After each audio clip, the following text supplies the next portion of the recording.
Hi everyone, Jordan here, and welcome back to More Like Christ.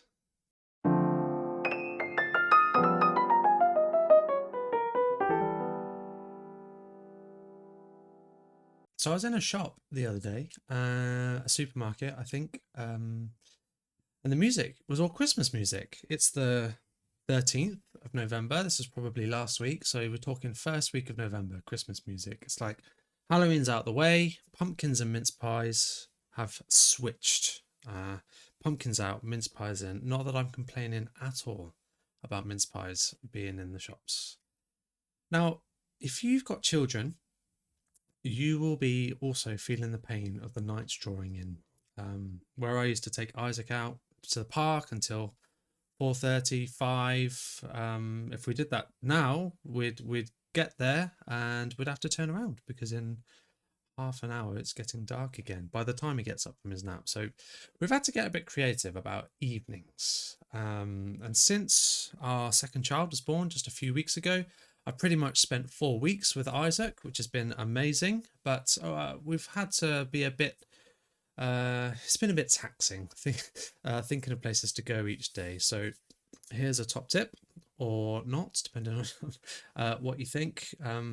Garden centres, supermarkets, um, big department stores. They've all got trees up. They've all got their lights out.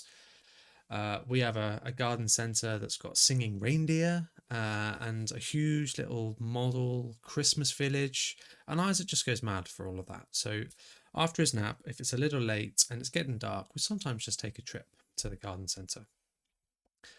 So, past few weeks, I've been to pretty much all of those types of places, all over Plymouth, the Range, Tesco, you name it. If it's got lights, toys, models, we've probably been there. And just as we were walking around these places, I started to notice something really odd.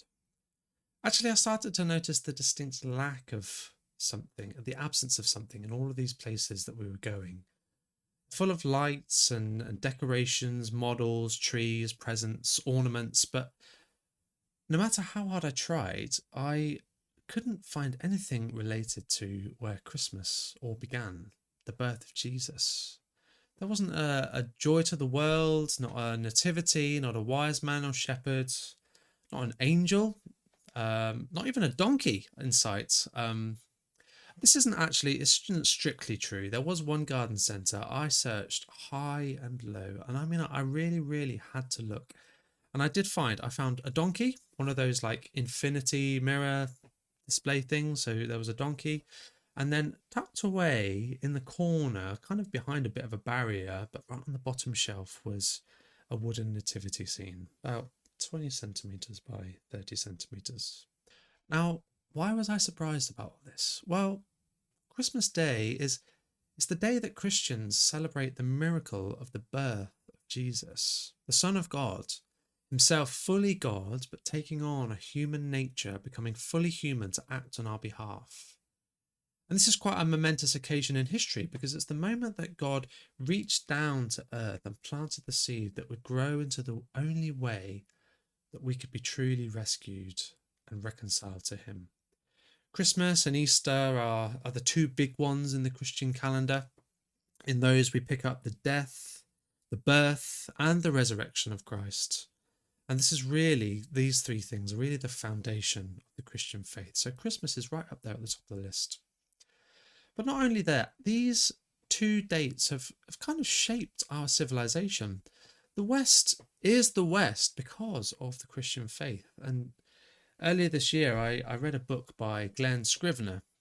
It's called The Air We Breathe, which argues that we can't really explain our society and the goods we hold dear, things like human rights, equality, freedom. We can't really explain those without the Christian faith because those things just weren't part of the fabric of society, particularly the Roman society that Christianity was born into.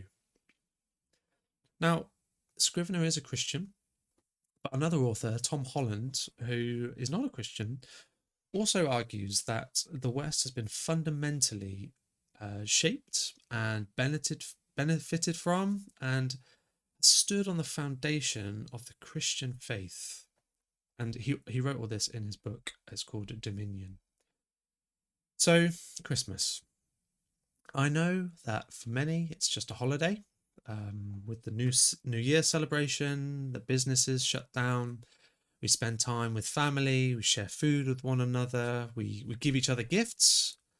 But I argue that you can't really logically separate this festival from its Christian origins.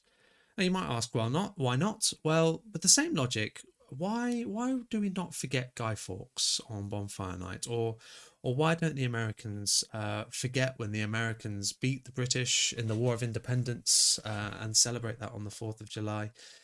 The birth of Jesus is the event, the same as the thwarting of the bombing of the Houses of Parliament is the event on which these annual celebrations are based, and we remember those things. And so it stands to reason that Christmas should be the same. Another argument might be that society has moved on. We don't need these Christian superstitions anymore. But let me ask you something.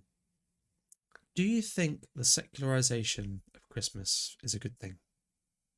Christmas, whether you like it or not, has kind of been usurped by the corporations who glamorize the buying of increasingly bigger and more expensive goods.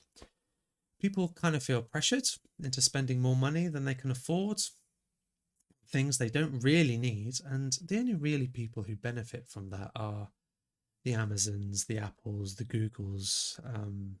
Yes, we do. We spend time with family. But for many, this is another time in which they feel under pressure to have bought the kids the very latest or the very best thing, or to show that sibling that your Christmas meal is the very best in the family with more trimmings than ever. The Christian Christmas is not like that. Yes, we give gifts, but it's about charity. It's about giving and not expecting things in return. And yes, we eat Christmas dinner, but this is more to share a meal with our family members and our friends who we may not have seen in a long time, to celebrate together. We might open our doors to people who might be alone on that day. But fundamentally, we're there to celebrate the gift, the very best gift ever given, and that is Jesus entering into the world. Christmas points us away from ourselves, away from our kind of self-obsession, towards something else, towards God, towards a loving God who would stop at nothing to rescue the creation he loves so dearly.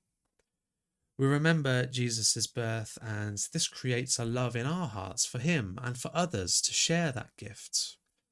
And Ryan Putman, in his book, Conceived by the Holy Spirit, writes, Christmas is a time to sing about and celebrate the fact that though he's veiled in flesh, we see the Godhead in Jesus Christ. So there's two people that this message is for. Firstly, for the Christian, I pray that this festive period, as we approach Advent, that you would reorientate yourself to the real reason why we celebrate Christmas. It's very easy to get sucked in to the hype and the materialism, but why not spend some time over the next weeks just contemplating the virgin birth and what that means for us now in our Christian age. And secondly, if you don't call yourself a Christian, this is an invitation. Why not investigate this a little bit more? If this festival is so fundamentally Christian in its origin, at the very least, have a look at its history.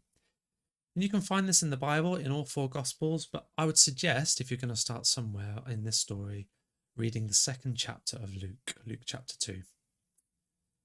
Maybe ask someone you know who's a Christian.